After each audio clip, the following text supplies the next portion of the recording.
한 번 더 이렇게 합시다. 그 맛을 잃지 맙시다. 네, 감사합니다.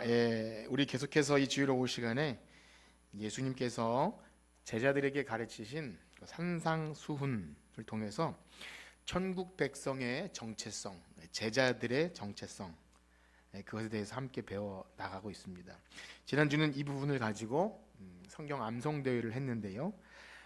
참 대단하신 것 같아요. 이렇게 다 외우고 우리 어린 친구들도 우리 호연이하고 윤겸이가 그렇게 이렇게 잘 외우는 것을 보니까 자주 이런 시간을 가져야겠다. 그래서 1년에 한 번 말고 이렇게 뭐 6개월에 한 번씩 그렇게 생각이 되는데요. 그런데 뭐 외우신 분이나 외우지 못하신 분이나 여러분 어떠셨나요? 우리가 외운 말씀대로 좀 하셨습니까?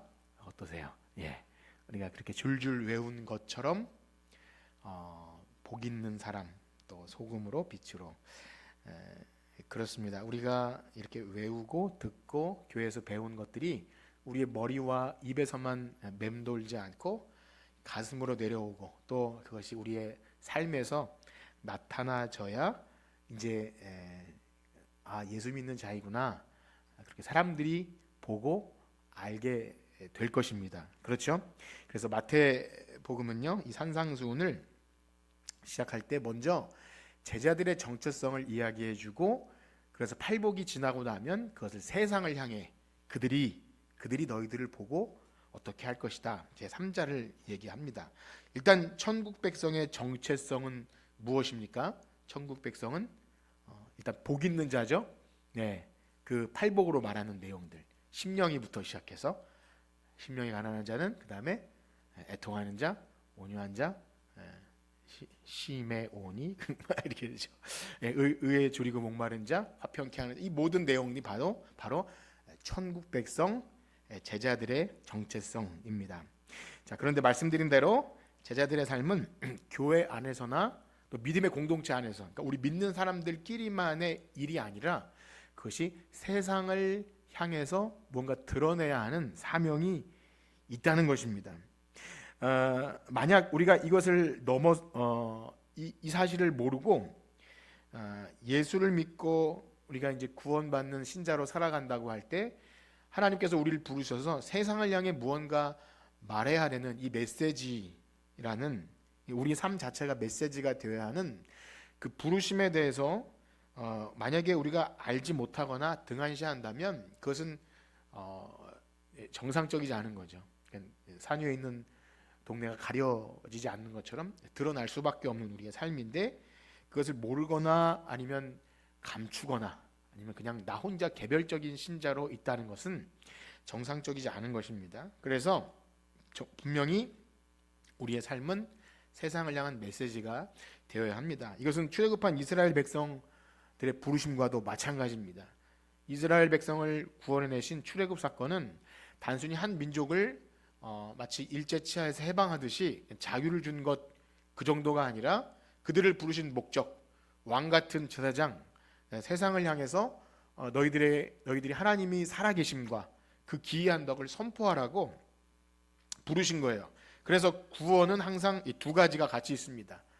우리가 예수 믿고 천국 가는 것 물론 그렇습니다. 그런데 이 땅에 살아가는 삶이 구원받은 신자로서 어떻게 살아가는 거에 따라서 그 부르심의 목적도 그렇지만 진짜 그가 구원받은 자인가가 나타납니다. 그래서 이제부터 나오는 내용이 바로 너희는 세상의 소금이니 세상을 향하게 되지요.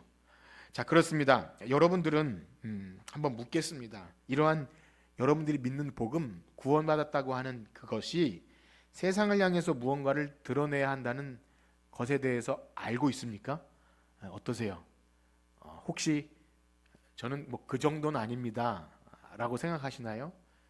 이것은요, 예수님께서 말씀하신 것처럼 누구든지 나를 따르려거든, 그러니까 우리가 교회 다니고 예수님 믿는 자라고 한다면 반드시 우리가 복이 있는 자로서 우리의 정체성이 세상을 향해 나타내야 한다고 그렇게 말하고 있습니다. 그래서 이제 우리의 삶의 목적이 바뀐 거죠. 내가 주인 되었던 것에서 예수님께서 주인이시기 때문에 내 안에 거하시는 예수님이 이루고자 하는 하나님 나라의 복음을 전하는 일, 그리고 이 땅에 그리스도의 계절, 우리가 부르는 찬양처럼 하나님 나라, 그것을 향해서 달려가는 것, 제자의 삶입니다. 그래서 소금도 같은 맥락이에요. 우리 5장 13절을 다시 한번 읽도록 하겠습니다. 마태복음 5장 13절 시작. 너희는 세상의 소금이니 소금이 만일 그 맛을 잃으면 무엇으로 짜게 하리요? 후에는 아무 쓸데없어 다만 밖에 버려져 사람에게 밟힐 뿐이라. 아멘. 그렇습니다. 우리가 처음에 인사한 것처럼 여러분 어떻습니까? 소금으로 살고 있습니까? 세상을 향해서 뭔가 이제 말씀드리겠지만 뭔가 짠 맛이면 짠 맛, 어떤 특징을 드러내고 있느냐는 거죠. 그래서 예수님께서 이 세상을 향한 제자들의 삶이 어떠해야 됨에 대해서 먼저 소금으로 말씀하신 것입니다. 자, 그러면 우리 소금에 대해서 좀 생각해 봐야겠죠. 사실 뭐 소금은 교회 안 다니는 사람도 아는 거예요. 너무나 중요한 것이기 때문에. 그럼 소금이 어떻게 나오죠? 소금은 저 맷돌에서 나오나요? 저 깊은 바다에서. 어쨌든 소금은 너무 중요하니까 금이죠, 금. 금이라고 할 만큼 중요해요. 일단 맛을 내는 것과 부패를 방지하는 그런 것이 소금이죠. 그래서 저는 뭐 요리를 잘하지 않지만 그래도 고기 구울 때 소금이 들어가야 이렇게 입맛이 돌죠, 그렇죠? 고기를 구웠는데 소금이 없으면 물론 아주 특이한 입맛이 아니고서는 뭔가 맛을 못 느끼는 겁니다. 닝닝하고. 그래서 소금만 있으면 먹을 수 있는 음식이 많잖아요. 뭐 고기부터 새우, 소금구이. 그러니까 소금만 있어도 먹어요. 곰국에도 아무것도 밥만 말아 먹을 때 소금. 빵을 만들 때도 소금이 없으면 반죽이 안 된다는 얘기를 처음 들었어요. 소금을 안 들어가면 반죽이 안 되고. 동시에 음식이 오래 보존되려면 염장을 하죠. 염장. 그래서 소금을 가지고 보관합니다. 그래서 더 말씀드리지 않아도 소금은 우리 삶에 정말 뗄래야 뗄 수 없는 필수적인 것입니다.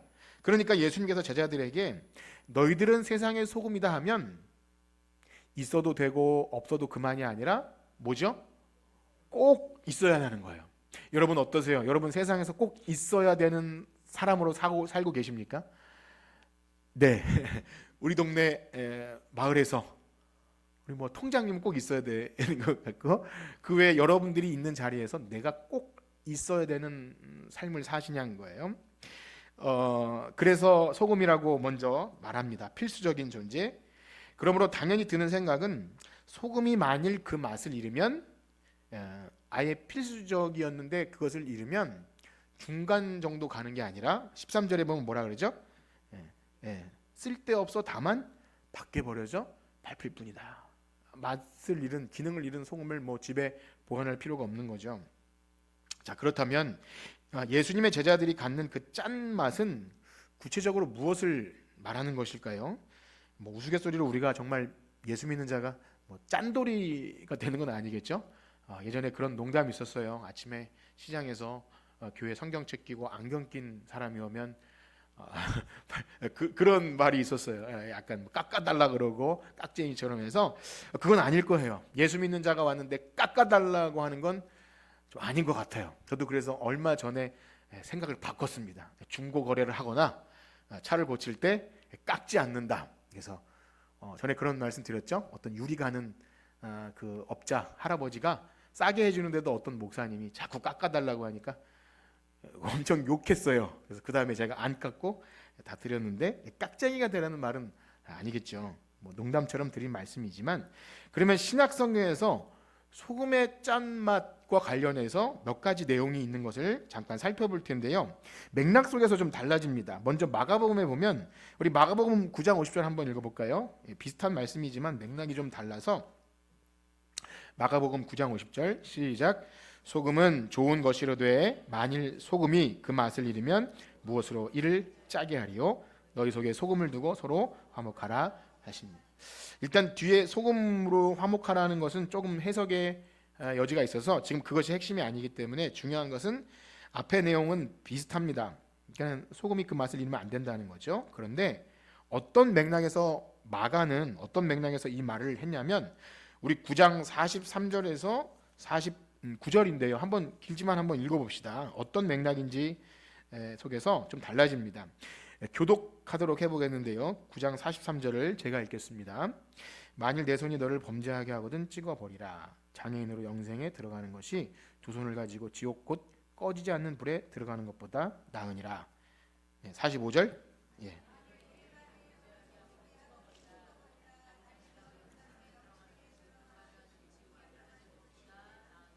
만일 내 눈이 너를 범죄하게 하거든 빼버리라. 한 눈으로 하나님 나라에 들어가는 것이 두 눈을 가지고 지옥에 던져지는 것보다 나으니라. 거기는 구더기도 죽지 않고 불로 꺼지. 다 같이 시작. 사람마다 불로써 소금치듯 하면. 여기 이제 소금이 여러 번 나오는데 아주 자세한 설명보다 이런 거예요. 이 맥락이 뭐냐면 손이 범죄하거든, 발이 범죄하거든, 눈이 범죄하거든 찍어내 버리라 라는 의미 속에서 소금이라면 부패를 방지하는 것과 관련이 있을 것 같습니다. 즉 단호하게 죄에 대해서는 단호하게 하는 것, 그게 우리 소금의 맛이다. 그러니까 주님의 제자들이 온유하고 겸손하고 그래도 화평을 꾀하고 우리가 있는 곳에서 뭔가 이렇게 부드러움이 있어야겠지만 죄에 대해서는 다르다는 겁니다. 우리가 있는 곳인데 죄가 함께 있다면 그 소금의 짠맛을 제대로 하지 못하는 것. 그래서 우리가 이 세상에 살면서 믿는 자로서 죄를 단호하게 거절하고 타협하지 않는 것, 소금의 기능이라고 할 때 여러분 어떠신가요? 소금의 기능을 하고 계신가요? 그것도 중요한 맥락 가운데 하나입니다. 일단 마가복음은 그렇고요. 그런가 하면 누가복음에서는 좀 이렇게 얘기하는데요. 먼저 누가복음 14장 34절 35절 한번 읽겠습니다. 누가복음 14장 34, 35 시작. 소금은 좋은 것이나 소금도 만일 그 맛을 잃으면 무엇으로 짜게 하리요? 땅에도 거름에도 쓸데없어 내버리느니라. 들을 귀가 있는 자는 들을지어다. 아멘. 역시 여기만 보면 똑같은데요. 맥락을 보면 28절에서 33절인데요. 한번 다 같이 읽어봅시다. 28절에서 33절 시작. 너희 중에 누가 망대를 세우고자 할진대 자기의 가진 것이 준공하기에 부족할는지 먼저 앉아 그 비용을 계산하지 아니하겠느냐. 그렇게 아니하여 그 기초만 쌓고 능히 이루지 못하면 보는 자가 다 비웃어 이르되 이 사람이 공사를 시작하고 능히 이루지 못하였다 하리라. 또 어떤 임금이 다른 임금과 싸우러 갈 때에 먼저 앉아 1만 명으로 저 2만 명을 거느리고 오는 자를 대적할 수 있을까 헤아리지 아니하겠느냐. 만일 못할 터이면 그가 아직 멀리 있을 때에 사신을 보내어 화친을. 여기까지만 읽고 이게 지금 두 가지 비유인데요. 이 두 가지 비유를 다 설명하려는 것이 아니라 이렇게 읽으면 이 비유의 의미가 사실 잘 몰라요. 설명이 많이 필요한데 너무나 감사하게도 이 비유의 핵심을 33절에서 적어놨어요. 33절 다 같이 읽어봅시다. 시작. 이와 같이 너희 중에 누구든지 자기의 눈 소유를 버리지 아니하면 능히 내 제자가 되지 못하리라. 아멘. 요지가 나왔죠. 제자가 되려면 누구든지 자기의 소유를 버리지 아니하면, 즉 소금의 맛은, 이 예수님이 여기서 말씀하신 소금의 맛은 어떤 대가라도 치르기를 각오하는, 그것이 소금의 맛이라고 할 수 있을 것입니다. 반대로 하면 이해하기가 쉽죠. 주님을 따르기로 했으면서도 세상의 것에 미련을 여전히 두고 마치 양다리 걸치듯이 두 주인을 섬기듯이 한다면 그것은 소금의 맛을 잃는 겁니까? 잃은 겁니까? 잃은 거예요. 그 측면에서 보면 아 그렇구나. 소금을 여러 측면에 쓰지만 여기서는 예수님을 따르기로 했으면서 맛. 그러니까 이 친구 맛이 갔어. 어떤 신자가 맛이 갔으면 야 너는 교회 다니면서 이 좀 그래. 그러면 맛이 간 거예요. 그러네요. 그래서 사도 바울도 이 소금의 특성을 이렇게 비유하는데요. 골로새서 말씀 한번 읽어볼까요? 골로새서 4장 6절 시작.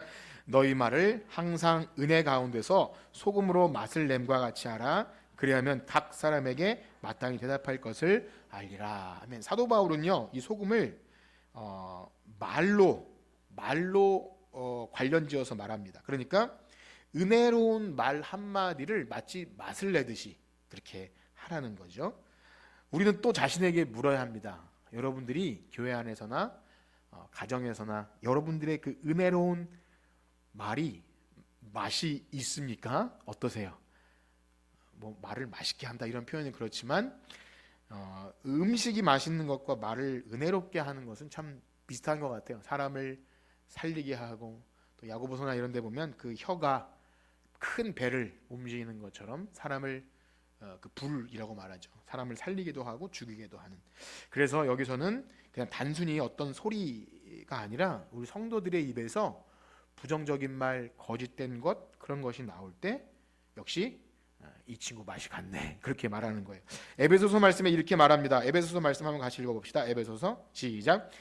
무릇 더러운 말은 너희 입 밖에 내지 말고 오직 덕을 세우는데 소용되는 대로 선한 말을 하여 듣는 자들에게 은혜를 끼치게 하라. 아멘. 그래서 그렇구나. 신자의 소금에 짠 기능 중에 하나는 우리의 말, 여러분들의 말을 통해서 참 다른 사람을 기쁘게 하는. 자, 그런데요, 제가 이제 예를 든 건데요. 그렇다면 마태복음에서의 소금의 맛은 무엇이겠습니까? 제가 앞에 이 내용을 한 이유는 맥락 안에서 좀 이해하면 좋을 것 같아요. 자, 그러면 여기 소금의 맛은 뭐냐면 천국 백성의 정체성입니다. 팔복을 기준으로 해서 앞에 팔복이 나오지 않았습니까? 자, 그러면 천국 백성의 정체성 뭐죠? 심령이 가난하고 애통하고 온유하며 또 의에 줄이고 목마르고 이런 거예요. 화평케 하고 또 이런 내용들. 그러니까 이 천국 백성의 정체성을 잃지 않는 것, 의를 위하여 핍박을 받고 마음이 청결하고. 자, 그래서 세상에 우리가 꼭 필요한 사람이 된다고 할 때 여러분들이 천국 백성의 정체성을 잘 드러내는 삶을 살 때 그것이 맛을 잃지 않는다. 소금의 기능을 한다는 거예요. 자, 그래서 팔복에서 말하는 천국 백성의 삶은 사실 이 세상 어디에도 찾아볼 수 없을 것 같아요. 그러니까 우리가 복으로 일반적으로 말할 때 야, 가난한 게 복이다 그렇게 말하지 않잖아요. 그 다음에 애통하는 게 복이다. 좀 이상한 거지 않습니까? 뭐 누가 슬픈 일 당해서 애통하고 의에 줄이고 목마르고 이거 어떻게 복으로 말해요? 그런데 하나님 백성, 천국 백성은 이 팔복에서 말하는 것을 삶에서 잊게 될 때 그게 소금이고 교회의 매력이라고 하는 것입니다. 그래서 한번 생각해 볼 필요가 있어요. 우리가 예수님 믿고 교회 다니고 직분이 있다고 할 때 세상에 안 믿는 사람들이 우리를 통해 맛을 봐야 되는 매력, 그러니까 저 사람 교회 다닌다고 할 때 그 매력이 어디 있다고 보십니까? 여러분, 이렇게 생각하면 좀 더 쉬워요. 내가 누구를 전도하려고 하는데 야, 교회 나와봐.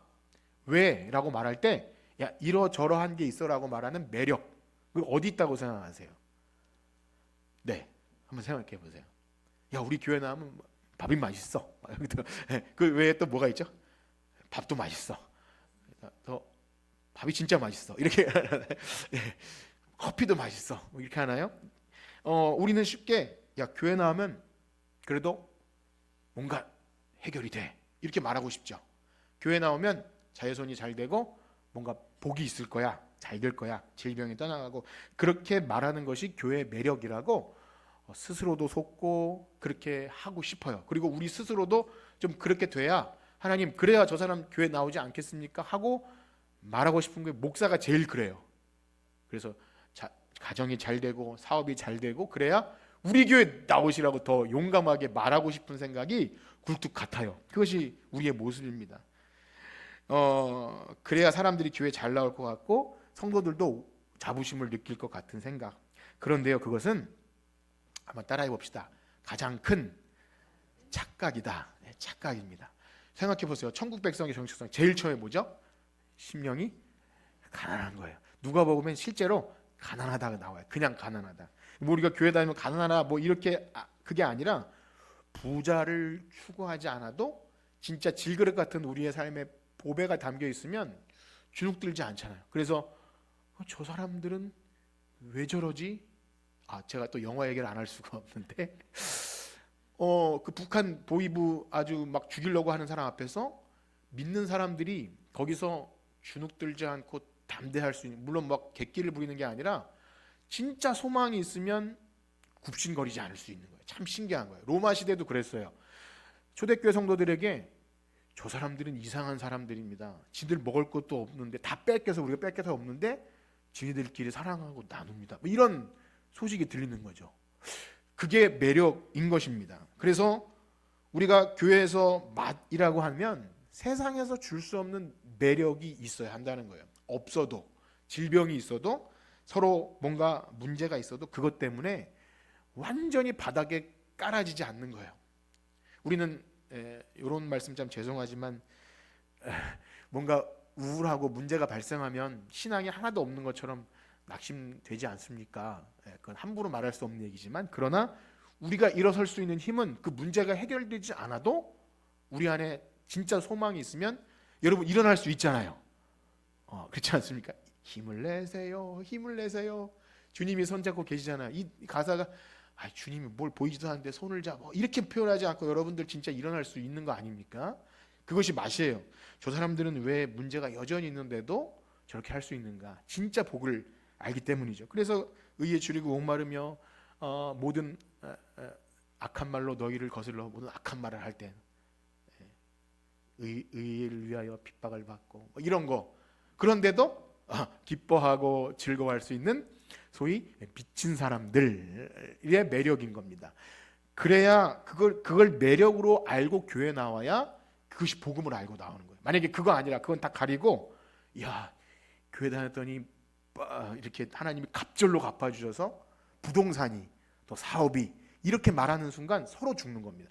진짜 매력은 잃어버린 거죠. 그러니까 그때 우리는 교회에 대해서 뭐라고 말해야 돼요? 맛이 갔네, 이렇게 말하는 거예요. 맛이 갔네. 야 교회가 맛이 갔어. 진짜 맛은 진짜 아는 사람 아는 거예요. 서로가 그 13절에서 보듯이 만약 예수님의 제자들이 그 맛을 잃어버리면 아무 쓸데없어 밖에 버리워져 사람들에게 밟혀요. 실제로 교회가 그냥 세속적으로 변하면요, 있으나 마나 한 것도 아니고 오히려 암적인 존재가 되는 것 같아요. 복음에도 방해되고 참 못나지죠. 훨씬 못나지죠. 저 사람들은 하나님이 없는 자 같아 라고 하나님을 모독하게 돼요. 실제로 그런 것 같습니다. 진짜 막 뭐 가장 문제가 목사님들이겠죠. 정말 저분은 하나님 믿는 것일까 하는 그런 의심이 될 정도로, 그래요. 저도 조심하는 겁니다. 진짜 하나님이 두려우시고 계시고 우리의 삶과 죽음이 이 땅이 전부가 아님을 안다면 죽음 앞에서도 드러나야 할 것이며 사람들의 관계 안에서 내가 욕심부리고 끝까지 고집하는 문제 앞에서 선택이 달라지는 것은 진짜 하나님을 믿는 거죠. 그래서 교회가 세상에서 가치가 있는 것은 다른 것이 아니라 이 맛입니다. 팔복이 말하는 교회의 정체성. 반대로 천국 백성의 삶을 살지 못하면 오히려 쓸데없어 없어지는 게 낫다는 거예요. 놀라운 사실은 교회 역사 속에서 하나님께서 부패하고 타락하면 많이 없애기도 하세요. 정화 능력이 정화. 홍해에서 쓸어버리듯이. 그런데 죽지 않아요. 교회는 사라지지 않아요. 그러니까 우리가 뭐 정치나 경제나 뭐 이렇게 어떤 사회 구조 속에서 교회가 뭐 잘 되는 법안, 정책 이것으로 되는 게 아닙니다. 오히려 더 부패할 수가 있어요. 교회가 정치와 유착되거나 경제적으로 뭔가 부유해져서 잘 될 거라는 것은요, 인간 생각인 거예요. 오히려 그 겨자씨 비유처럼 오히려 탄압당해도 핍박이 있어도 하나님은요 교회를 그리스도의 몸된 교회를 죽지 않고 끊임없이 그렇게 해 나가시는 줄 믿습니다. 그래서 우리는 그것을 믿어야 돼요. 이걸 믿지 못하면 두려워지고 뭔가 문제가 발생한다 그래요. 성경 공부를 하면서 그런 우스갯소리죠. 내가 놔버리면, 믿음의 가장 같은 우리 귀한 성도님들이 내가 신앙생활 대처하면 우리 가정이 무너질 것 같아서 그렇지 않아요. 예, 여러분들의 어떤 또 목사인 제가 두려워하는 것은 내가 이걸 안 하면 뭔가 안 될 것 같은 생각이 들지만, 물론 해야 됩니다. 해야 되지만 내가 없어도 하나님은 교회를 하시기 때문에 우린 맛을 잃지 말아야 합니다. 그렇습니다. 저는 이 부분에 있어서 주님의 몸된 교회를 섬기는 이 목사라면 이 부분에 생명을 걸어야 한다고 믿어요. 아까 부른 찬양처럼 하나님 말씀에 생명을 거는 자, 운명을 거는 자인가요? 그런 가사처럼 교회가 맛을 잃지 않는 것에 운명을 걸어야 한다고 믿습니다. 여러분 어떠신가요? 만약에 목사가 교회가 교회됨에 대해서 타협하거나 그냥 우리도 다른 데처럼 적당히 하자라는 것을 방향을 트는 순간, 뭐 완벽한 얘기가 아니에요. 그게 나아갈 방향이죠. 교회가 나아갈 방향에 대해서 안주하거나 맛을 잃지 않으려는 노력들이 멈춰지면 그것은 중간만 가는 게 아닙니다. 쓸데없어 밖에 버려진다는 거 굉장히 두려운 말씀이에요. 두려운 경고죠. 그래서 이 일은 포기할 수가 없어요. 교회의 맛이라면 무엇일까? 하나님을 향해서, 이웃을 향해서 우리들의 존재 방식이죠. 교회가 이 구리시 수택동에서 어떻게 존재해야 되는지 그 존재 방식을 우리가 망각하고 그냥 우리 교회 안에서 우리가 즐겁고 우리끼리만 일하면, 세상을 향해서 아무 영향력 없다면 있어도 됩니까? 말아야 됩니까? 없어져야 돼요. 두려운 말입니다. 하나님은 차든지 덮든지 않으면 토하여 내쳐버리신다, 그렇게 말씀합니다. 그래서 우리가 읽은 정초부터 외운 이 팔복, 여러분 우리가 아까 물어봤죠?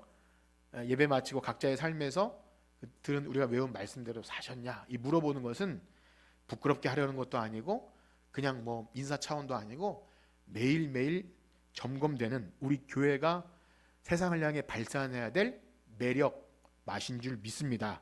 그렇습니다. 우리 교회가 추구해야 되는 이 맛, 만약에 그것을 드러내지 않고 위장되고 왜곡되고 타협된 가짜 복음을 쥐어짜내서 사람들에게 이런 것 있다고 그렇게 말하면 그것은 서로 죽는 길입니다. 서로 망하는 길이에요. 그 사람들도 헛된 기대를 하고 왔다가 아유 뭐 별거, 교회 와도 별거 없네 하고 돌아가고 우리들도 능력을 잃어버려요. 복음의 능력은 오히려 거꾸로 트림 당하고 사방으로 우겨싸임 당해도 정말 우리 안에 그 보배, 질그릇 같은 보배 때문에 날로 더욱 새로워지는 거 아닙니까? 그렇죠? 약할 때 강함 되심. 그래서 우린 그걸 믿어야 돼요.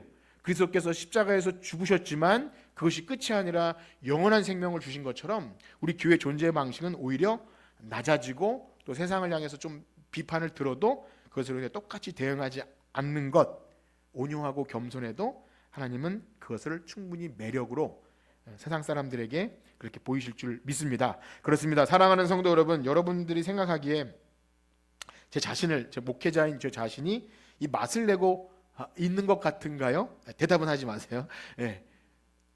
만약 제가 그러지 못하면 얘기해 주셔야 돼요. 목사님 타락하시면 안 됩니다 라고 늘 얘기해 주셔야 돼요. 교회가 이래야 됩니다, 교회가 이건 상실하면 안 됩니다 라고 늘 얘기해 주셔야 돼요. 서로가 사는 길입니다. 만약에 여러분 우리 교회가 목사인 저 자신이나 그 맛을 내려고 애쓰는데도 저는 그 정도 믿음은 아니니까 내버려 두세요 라고 안주하신다면 한번 따라해 봅시다. 회개해야 합니다. 회개해야 돼요. 만약에 교회가 추구하는 게 나쁜 일이고 안 좋은 일이고 뭐 그런 일은 알겠지만 쓸데없는 일이라면 막아야겠지만, 교회가 뭔가를 하려고 하는데 이게 진짜 교회 맛이고 세상을 향한 그리스도 향기인가라면 내가 거기에 감동되지 않는 것 자체로 이상하게 여기세요. 물론 다 할 수는 없습니다. 다 할 수는 없어요. 그러나 교회에서 뭔가를 하려고 할 때 그것이 정말 그리스도의 맛, 그냥 이 세상을 향한 진짜 성도의 맛인데도 거기에 감동되지 않으면 그건 이상하다 여기시고 회개해야 됩니다. 천국 백성의 삶을 살지 못한다 여기셔야 돼요. 그렇습니다. 이제 우리 찬양하고 기도할 텐데요. 찬송은 주님의 마음을 본받는 자, 이 찬양입니다. 우리가 한 주간 살아가는 동안 단순히 도덕적으로 좋은 삶을 넘어서서 내가 맛을 내고 있는가를 좀 생각해 봤으면 좋겠어요. 우리가 외운 말씀 거기서 정말 우리에게선 선한 것이 나올 수 없기 때문에 주님의 마음을 본받는 것이 없이는 내 도덕성과 내 의지로는 맛을 낼 수가 없습니다. 저 자체도 그래요. 늘 저의 비참함과 그 연약함에 넘어집니다. 그래서 이 말씀을 듣고 배우면서 성경은 그래요. 자칫 이 산상수훈이 도덕이 될 수 있어요. 그렇게 애쓰고 살아야겠다.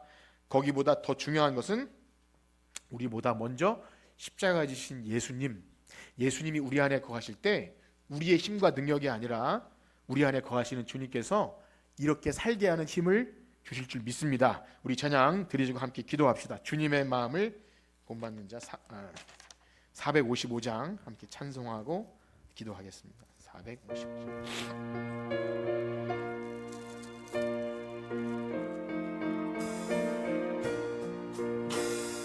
주님의 마음을 본받는 자, 그 마음에 평강이 찾아오니 험악한 세상을 이기리니 하늘로부터 이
그 영상을 다 함께 보며 주 찬양하리.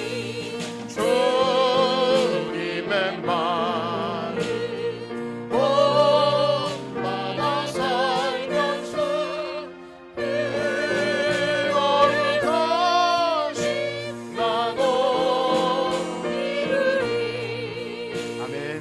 우리 들으신 말씀 가지고 기도합시다. 참 주님의 마음을 본받는 것이 얼마나 어려운 일입니까? 우리의 힘으로 되는 것은 아니죠. 그러나 우리 안에 거하시는 성령님이 새 영, 새 마음을 주셔서 우리가 할 수 없는 그것을 우리로 하여금 이루실 줄 믿습니다. 그래서 우리가 마음에 소원하는 바는 우리가 부른 찬양처럼 주님, 저도 주님 제자로 그리스도의 향기가 우리의 삶을 통해 그 맛을, 소금의 맛을 잃지 않는 하나님 백성으로, 천국 백성으로 살고 싶습니다. 우리 그 마음 가지고 다 같이 기도하겠습니다. 하나님 아버지, 감사합니다. 허물과 죄로 죽었던 우리를, 하나님께 닿을 수 없는 우리를 이 은혜 언약 아래에서 부르셨는데, 우리가 그 은혜에 합당한 반응으로서 예수님을 본받아 사는 천국 백성의 삶이 우리 안에 나오지 않을 때, 하나님, 우리가 구원받은 신자인지 헷갈릴 때가 많이 있습니다. 내 힘으로 열심히 하려고 하지만 안 되는 우리의 현실을 발견할 때 낙심할 때도 있습니다. 하나님, 때로는 너무나 힘들고 어려워서 놓아버리고 싶을 때도 있습니다. 하나님, 어찌합니까? 우리 연약한 육신과 우리가 가진 기질로는 도저히 천국 백성의 삶을 살아갈 수 없기에 하나님, 회개합니다. 우리에게 그 맛을 잃은 것 같은 삶을 사는 것에 회개합니다. 주님, 교회가, 우리 신자가 세상을 향해 맛을 잃어버리면 아무 쓸데없어 밖에 버리워 사람들에게 밟힌다고 했는데, 우리가 그 무서운 경고의 말씀을 정말로 무섭게 듣고 있습니까? 하나님, 우리와 함께 하셔서 우리 삶의 그 거룩한 부르심에 합당하게 살게 하여 주시옵소서. 사랑하는 주님, 우리를 위하여 십자가 지신 예수 그리스도, 우리를 위하여 가장 낮아지신, 가난해지신, 우리를 위해 가난해지시고 온유해지신 예수님, 우리가 그 예수님을 본받아 살면서 세상의 다른 매력이 아니라 그리스도를 본받는 매력, 하나님의 그 짠맛을 낼 수 있는 우리 세상의 소금 되게 하여 주시옵소서. 감사합니다. 아멘. 이제는 우리 주 예수 그리스도의 은혜와 하나님 아버지의 극진하신 사랑하심과 성령님의 감화, 감동, 위로, 교통하심이 아직은 너무나 비참하고 부족하지만 우리 안에 새 일을 행하신 예수 그리스도로 인해서 이제 우리가 세상을 향한 소금으로서 짠맛을 낼 수 있는 그리스도의 향기를 내기로 작정하는 성천교회 성도들 머리 위에 이제로부터 영원토록 함께 있을지어다. 아멘.